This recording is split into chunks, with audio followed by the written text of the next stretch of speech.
Kel is one of my favorite characters in Omori. Granted, it's not fair for me to say that since every single one of the characters are one of my favorites. You can't lose the game if you rig it. Now, I'm going to be splitting his character into two different forms and keep them as similar as possible because there are two versions of him, Sunny's vision of him and the current version of him.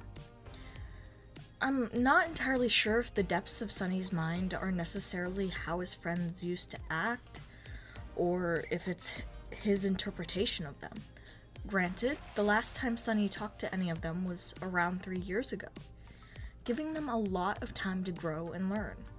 I don't know what the other world in Sunny's mind is necessarily called or referred to in the fandom, so for the purpose of this video and future videos, I'm going to refer to it as the headspace. The headspace version of Kel is made to be some kind of idiot, in a sense. They make him seem silly and oblivious to the world around him. He takes a little longer to understand things and is even seen to be the baby of the group, at least in my opinion. This headspace Kel is usually the fastest of the group, depending on the items you give to him or to the others, perhaps only being behind Omori at times.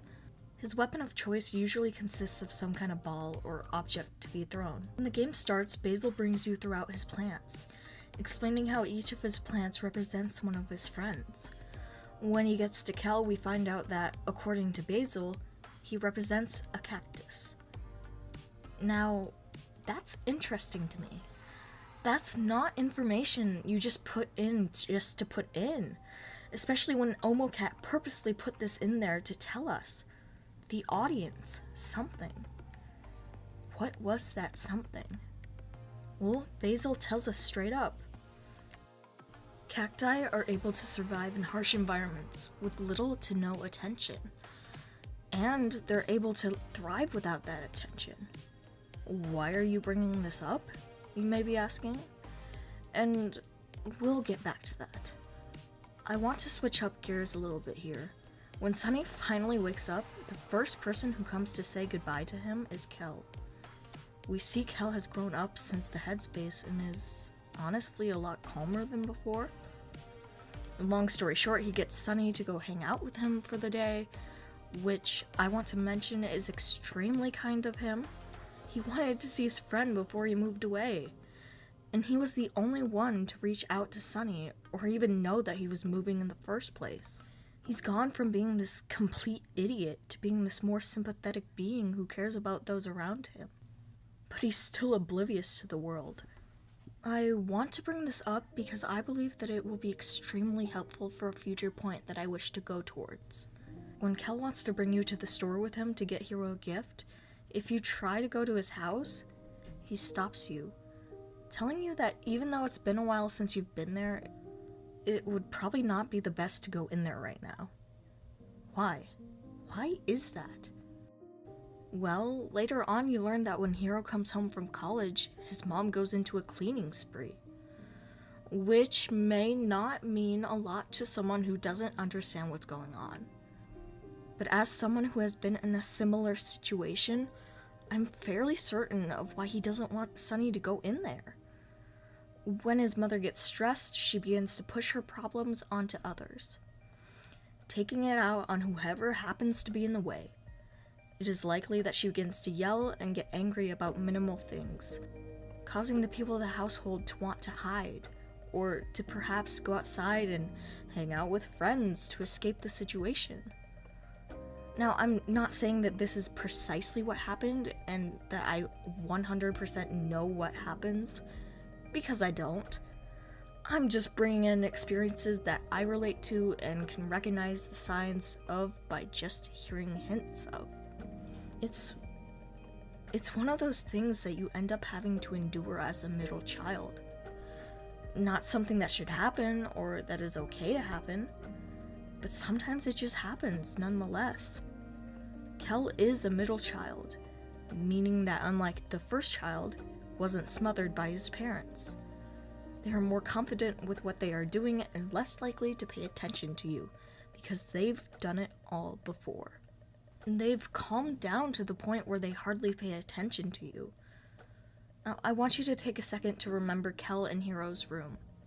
They shared a room, and one side was decorated with first place awards and trophies and proof of excellence. What is there on the other side? There's personal interests, mostly, along with a single participation award.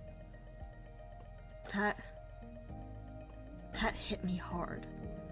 I've mentioned this in other videos, but my other siblings are a lot more successful than me and are good at a lot of things.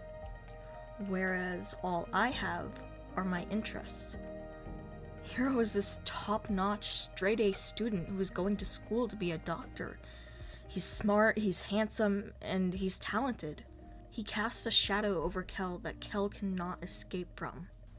Now, there's another particular moment I really want to talk about that ties into a point I made earlier. Cacti are able to survive with little to no attention. If you go to Marie's grave with Kel, he tells you a rather interesting story. He tells you about soon after Marie's death, how Hiro lost it. He started screaming and crying at Kel, taking his anger, his grief, and his confusion out on him. Kel tried to calm him down, but as soon as Hiro snaps out of it, he apologizes to Kel. His parents rush in and go and check on Hiro. Kel specifically mentions that they didn't ask if he was okay, after getting yelled at for no reason. They were worried about Hiro, not him. Can you imagine that? I'm sure some of you don't have to. But the pure agony of having your parents clearly care about one of your siblings more than they care about you, it has to hurt. They're your parents. They shouldn't choose favorites and should treat the two of you with equal value.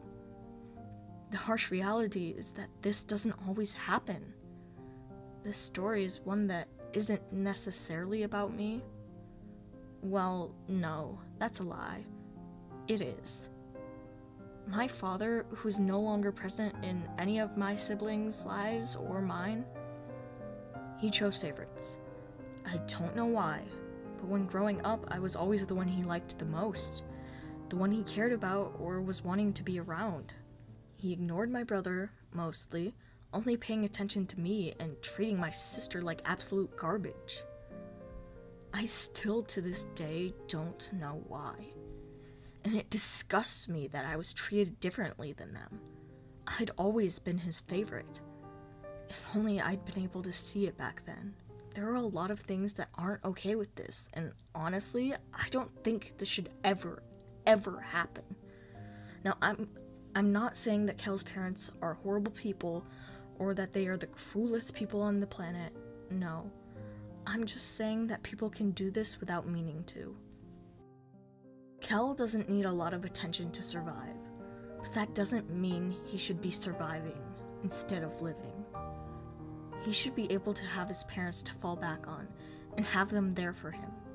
But because Hiro is so perfect, at least in everyone else's eyes, it makes it hard to live up to. A cactus doesn't need a lot of attention to survive.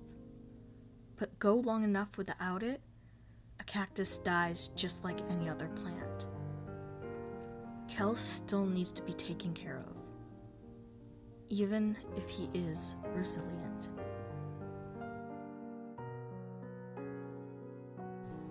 Thank you guys so much for watching. I hope you all enjoyed the video. This was really fun to make. I'm super excited for future videos.